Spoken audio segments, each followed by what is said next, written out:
మానవ సమాజంలో నా చుట్టూ కష్టాలు, బాధలనే చూస్తున్నాను.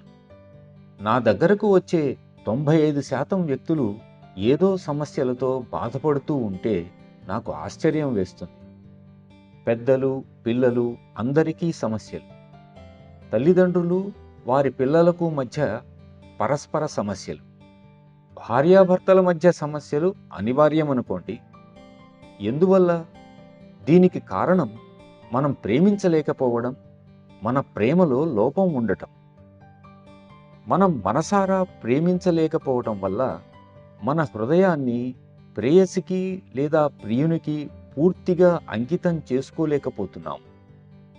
ఈ అనంత ప్రేమను శారీరక పరిధులలో బంధించి నువ్వు వ్యవహరిస్తే దానికి ఆది నుండి అధోగతే. యోగం ఇక్కడ కూడా ఎంతో ముఖ్యమైనది.